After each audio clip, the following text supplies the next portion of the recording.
Hi, boys and girls. My name is Mrs. Gardner, and this is, what's your name? Theo, and this is? Nathaniel. And it is such a nice day today that we decided that we were going to read our Bible story to you Mustang outside. And he is wearing a Mustang shirt. It's very cool. So we're going to do our Bible story today, and we're going to be reading out of the Jesus Storybook Bible, my favorite little kids' Bible. And the story we're going to be doing today is called Running Away, and it is about the prodigal son. So I hope you guys enjoy it. Jesus told this story about a boy who ran away. Once upon a time, there was a boy and his dad. Now one day, the boy gets to thinking, maybe if I didn't have my dad around telling me what is good for me all the time, I'd be happier. He's spoiling my fun, he thinks. Does my dad really want me to be happy? Does my dad really love me? The son never thought of that before, but suddenly he doesn't know. So the son goes to his father and says, Dad, I'm better off without you. I can look after myself. Just give me my share of your money. His father is sad, but he won't force the boy to stay. So he gives his son what he wants. The son takes the money and goes on a long, long journey to a far-off country. And everything's wonderful and perfect for a while.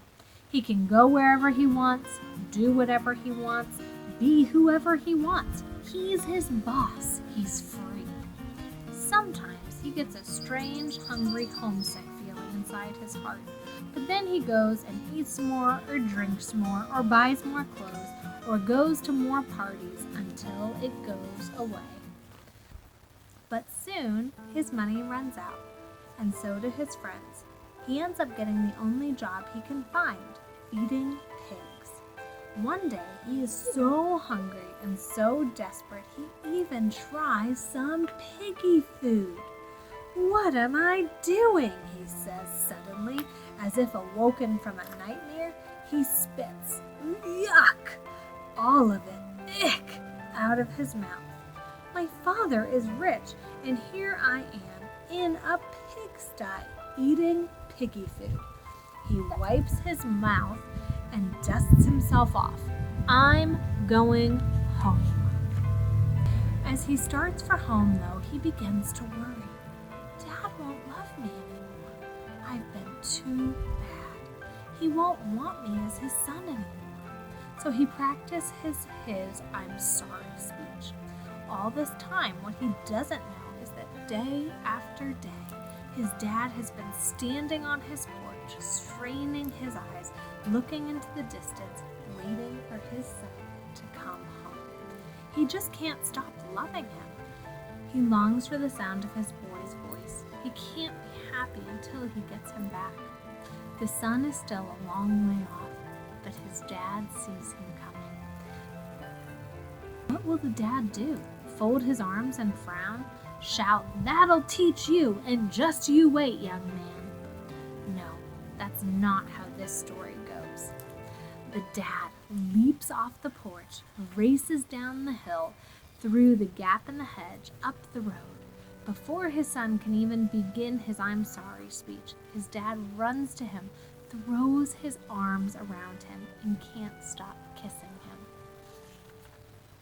"Let's have a party," his dad shouts.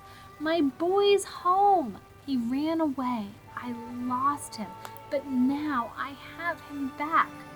Jesus told them, God is like the dad who couldn't stop loving his boy, and people are like the son who said, "Does my dad really want me to be happy?"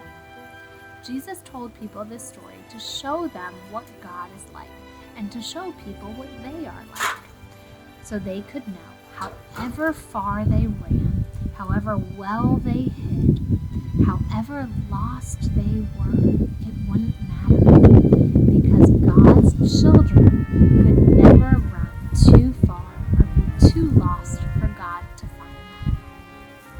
So boys and girls, I hope you liked that story. Did you guys like the story? Yes. Yes. And I want us to remember that no matter what happens, God always loves his children. He seeks after them, just like that dad was waiting on the front porch to find his son, his boy.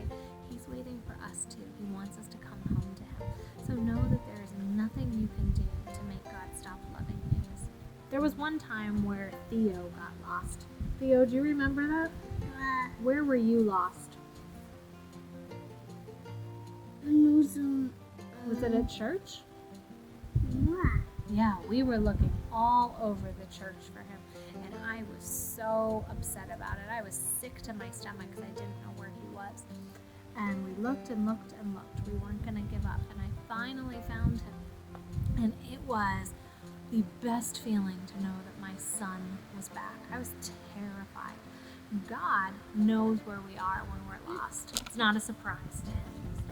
It's not a surprise to him, but God waits for his children. He seeks after his children.